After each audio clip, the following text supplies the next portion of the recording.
આજે આપણે જાણીશું ટેલીના સેલ્સ બિલની પીડીએફ કેવી રીતે કરવી। તો મિત્રો, તમે ટેલીમાં બનાવેલા સેલ્સ બિલની સિંગલ બિલની પીડીએફ કરીને કંટાળી ગયા છો?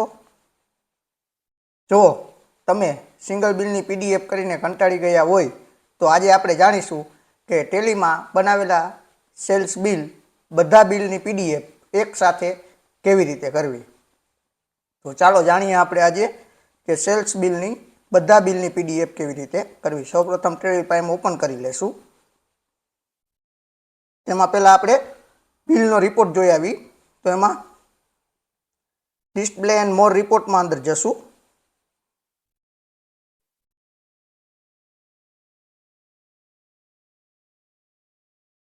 ત્યાર પછી એકાઉન્ટ બુકની અંદર જશું।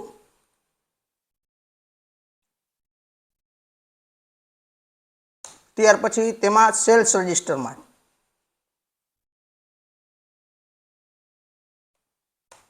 એટલે આપણે જે બિલ બનાવેલા છે બધા તે બિલ આપણે શો થવા મળશે। તો આપણે એપ્રિલ મહિનામાં 11 બિલ બનાવેલા છે। હવે આ રમેશભાઈનું બિલ બનાવેલું છે, તો તે બિલ આપણે પીડીએફ તેને મોકલવું હોય તો આપણે અત્યાર સુધી શું કરતા કે એક બિલ ઓપન કરી, અલ્ટર ઈ દબવી, એક્સપોર્ટ કરી અને સિંગલ બિલની પીડીએફ કરતા। પણ હવે આ સિંગલ બિલની પીડીએફમાંથી આપણે છુટકારો મેળવી અને એક સાથે બધા બિલની પીડીએફ કેવી રીતે કરવી, તો પાછા આપણે ગેટવે ઓફ ટેલીમાં આવી જશું।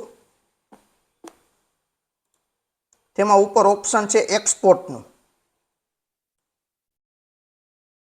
એક્સપોર્ટના ઓપ્શન ઉપર જશું આપણે।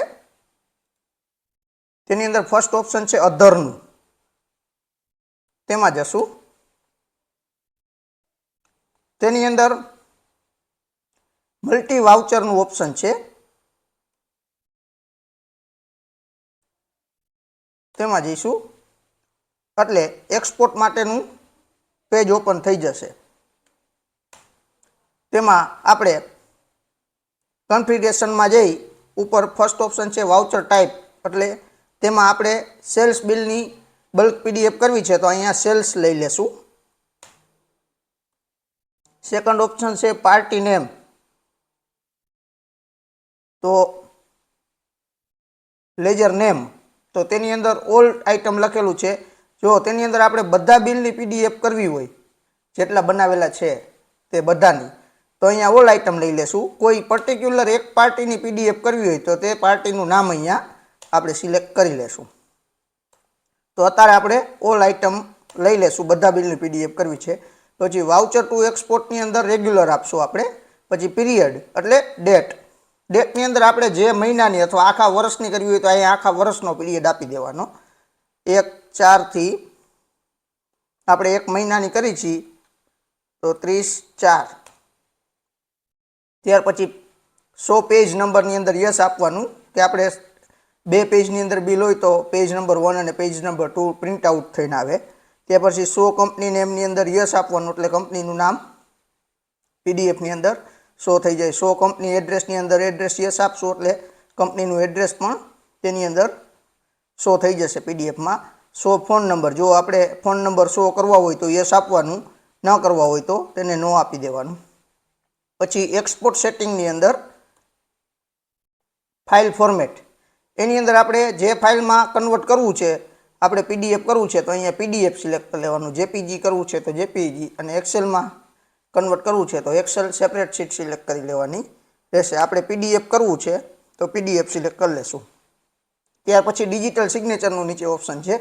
જો આપણી પાસે ડિજિટલ સિગ્નેચર અવેલેબલ હોય તો અહીંયા જે સિગ્નેચર અવેલેબલ હોય તેનું નામ શો કરશે, તો તે સિલેક્ટ કરતાં આપણી ડિજિટલ સિગ્નેચર પ્રિન્ટ પણ પીડીએફની અંદર આવી જશે। ત્યાં સિલેક્ટ કરશો એટલે અહીંયા એપ્લિકેબલ થઈ જશે ડિજિટલ સિગ્નેચર। પછી એક્સપોર્ટ ટુ લોકલ ડ્રાઈવની અંદર આપણે પીસીની અંદર જ કરવું છે એટલે લોકલ ડ્રાઈવમાં।